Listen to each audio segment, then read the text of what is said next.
ఇప్పుడు టెంపుల్స్కి డబ్బులు ఇన్వెస్ట్ చేసే బదులు ఎంతోమంది వృద్ధాశ్రమాలు ఉన్నారు, హాస్పిటల్స్ ఉన్నాయి, వాటికి డబ్బులు పెట్టొచ్చు కదా, టెంపుల్స్కి ఎందుకు పెట్టాలి? చాలా మంచి ఇప్పుడు ప్రశ్న. రోడ్డు మీద వస్తుంటే చాలా మంది అన్నదా వాళ్ళు ఉన్నారు, వాళ్ళకు కూడా పెట్టొచ్చు కదా, దీనికి పెట్టే ఇన్వెస్ట్మెంట్. చాలా మంచి ప్రశ్న అడిగారు.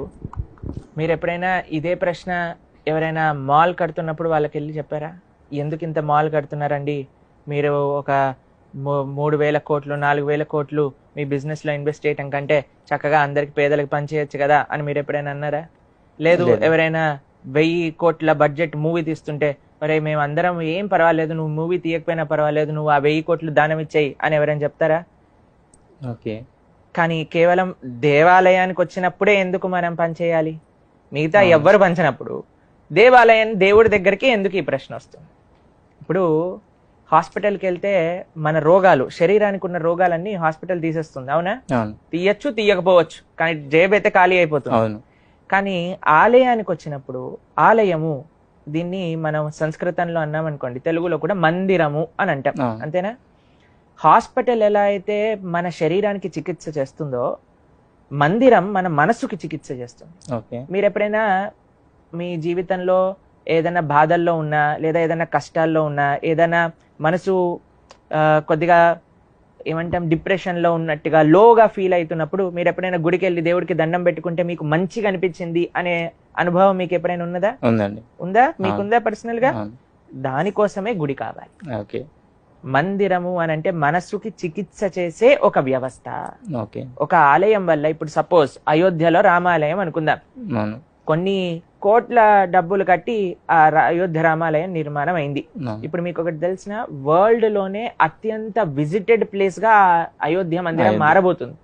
ఎంత మందికి జీవన ఉపాధి, ఎంతమంది కార్మికులు పనిచేశారు, ఎంతమంది ఇంజనీర్లు, ఎంతమంది ఆర్కిటెక్ట్స్, ఎంతమంది బిజినెసెస్ చేస్తున్నారు. ఇప్పుడు ఎయిర్పోర్ట్ వ్యవస్థ, ఎకానమీ ఎంత పెరిగింది అక్కడ. అది కేవలం ఒక మందిరం అనేది ఏదో అవసరం లేని ఇన్వెస్ట్మెంట్ కాదండి. అలా ఉండుంటే మన రాజులు అంతంత కష్టపడి ఎందుకు మందిరాలు నిర్మించారు పూర్వకాలంలో? సినిమా థియేటర్ నిర్మించుంటే అయిపోయేది కదా, మనందరం హాయిగా సినిమాలు చూసేవాళ్ళు. సినిమాకి వెళ్ళి చూసి బయటకు వచ్చాక ఏ మోటివేషన్ రాదు, మనకి డిప్రెషన్ వస్తుంది, అనవసరంగా డబ్బులు తగిలేసాం ఈ సినిమాకి అని. కానీ గుడికి వెళ్ళి వచ్చినప్పుడు ఎప్పుడు మనకు అలా అనిపించదండి. మందిరము అని అంటే ఎక్కడైతే భగవంతుడు కొలువై ఉంటారో ఆ స్వామి యొక్క శక్తి. ఒక టెంపుల్, ఇప్పుడు తిరుపతి వెళ్ళారు గీతాంజలి గారు, దర్శనం చేసుకొని వచ్చారు, వెంకటేశ్వర స్వామి హుండీలో డబ్బులు ఇస్తున్నారు. ఎన్ని అద్భుతమైన కార్యక్రమాలు వాటితో చేస్తున్నారు, ఎన్ని లక్షల మందికి అన్నదానం చేస్తున్నారు, ఎన్ని లక్షల మందికి వైద్యం అందిస్తున్నారు, ఎన్ని ఇన్స్టిట్యూషన్స్ నడుస్తున్నాయి, ఎంతమంది ఎంప్లాయీస్ పనిచేస్తున్నారు టీటీడీలో, అవునా కాదా చెప్పండి? కాబట్టి everything has its own role to play. ఇప్పుడు మనం అడిగామనుకోండి, పార్లమెంట్ ఎందుకు తీసేయచ్చు కదా, కొత్త పార్లమెంట్ కట్టడం ఎందుకు, డబ్బులు పనిచేయండి, దేనైనా పనిచేయచ్చు. ఆ పంచడం మనతో స్టార్ట్ అవ్వాలి. ఇప్పటి నుంచి ఏం చేయాలి అంటే, ఇలా ప్రశ్న అడిగే వాళ్ళందరూ వాళ్ళ జన్మదినోత్సవాలని, యానివర్సరీలని అవి ఇవి చేసుకోవటం ఆపేసి ఫస్ట్ ఆ డబ్బుల్ని పంచండి, దాని తర్వాత భగవంతుడి దగ్గరికి వద్దురు. కానీ మా స్వామి ఏమన్నాడుగా పాపం, ఇలానే నవ్వుతుంటూ ఉంటాడు కాబట్టి అందరు దేవుడిని టార్గెట్ చేయడానికి ప్రయత్నం చేస్తారు. అదే పక్కన వాడికి వెళ్ళి, రే నువ్వు ఇంత పెద్ద బర్త్డే పార్టీ ఎందుకు చేస్తున్నావు, అవసరం లేదు, నీ డాటర్ ఫస్ట్ బర్త్డే చేయటం అని అన్నారనుకోండి, లాగా ఒక్కటి పీకుతాడు. కాబట్టి మనం జాగ్రత్తగా ఉంటాం అక్కడ. కాబట్టి మందిరము అనేది చాలా ముఖ్యమైన ప్రదేశం. మన సనాతన ధర్మానికి కేంద్రం మందిరాలన్నమాట. వాటిని చక్కగా మనం నిర్మింపజేయాలి. మందిరం ఏదో భగవంతుడు పూజలు చేసే ఒక ప్లేస్ కాదండి. అది వ్యక్తులు వెళ్ళినప్పుడు ట్రాన్స్ఫర్మేషన్ని కలిగించే ప్లేస్, మార్పుని, మనస్సు యొక్క మార్పు. దాంతోపాటు మీరు చూసారనుకోండి, మందిరంలో సర్వీస్, ఎంగేజ్మెంట్ ఎన్నో ఉంటాయి.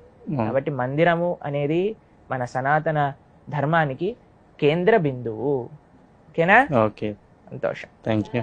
చాలా మందిరాలను మనం ఇప్పుడు చూస్తున్నామండి, బాగా డెవలప్ అయినవి. అయితే దీనికి రిలేట్ చేస్తూ చాలా మంది ఇంకొక క్వశ్చన్ కూడా అడుగుతుంటారు, అంత పెద్దగా ఆర్భాటంగా ఆలయం కట్టాల్సిన అవసరం ఉంది, ఆలయం కట్టండి కానీ సింపుల్ గా కూడా కడితే సరిపోతుంది కదా, ఇంత ఆర్భాటం, అంత హంగు ఆర్భాటాలు ఎందుకు అని అనే వాళ్ళకి మీ సమాధానం? ప్రభుపాదుల వారు అనేవారు, నేను ఒక చిన్న కుటీరంలో కూర్చొని కూడా భజన చేసుకోవచ్చు, కానీ ఒక పెద్ద మందిరం, ఇప్పుడు చూడండి, we want to always expand. ఇప్పుడు సుమన్ టీవీ ఒక్కొక్క చిన్న చిన్న ఊర్లలో కూడా మీరు చేశారు.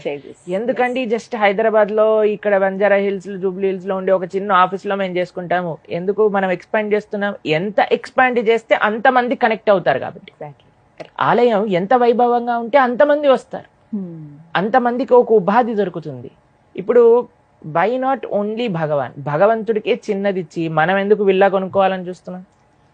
రాముడేమో చిన్న ఆలయంలో ఉండాలి, మనం మాత్రం 5 bedroom 6 bedroom 8 bedroom 1 floor houses start అయిపోయాయి ఇప్పుడు. అది మనకు కావాలి.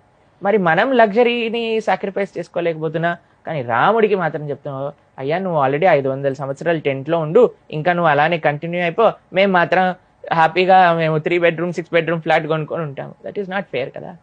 కాబట్టి మనకి బెస్ట్ భగవంతుడికి ఇవ్వాలి. యథా తరోర్ మూల నిచేచనేన తృప్యంతి తత్స్కంద భుజోపశాఖ అని భాగవతం చెప్తుంది. ఇప్పుడు చూడండి, ఒక చెట్టు పెరగాలి అంటే మొదట్లోకి నీళ్లు పోయాలి. పోసారనుకోండి చెట్టు ఆటోమేటిక్ గా పెరుగుతుంది కదా, పూలు వస్తాయి, కాయలు వస్తాయి, పండ్లు వస్తాయి. భగవంతుడు ఈ జగత్తుకి మూలం. ఆ స్వామికి మాని మనం సేవ చేయగలిగితే, ఆ స్వామికి కానీ మనం మంచిగా ఫెసిలిటీ ఏర్పాటు చేయగలిగితే, జగత్తుకి మొత్తం కూడా మంచి ఫెసిలిటీ ఏర్పాటు అవుతుంది. అది సీక్రెట్. కాబట్టి ఎలా అయితే మొదల్ని కాపాడుతామో అలా ఆలయాన్ని, భగవంతుని కాపాడాలి. అది మన అందరి బాధ్యత.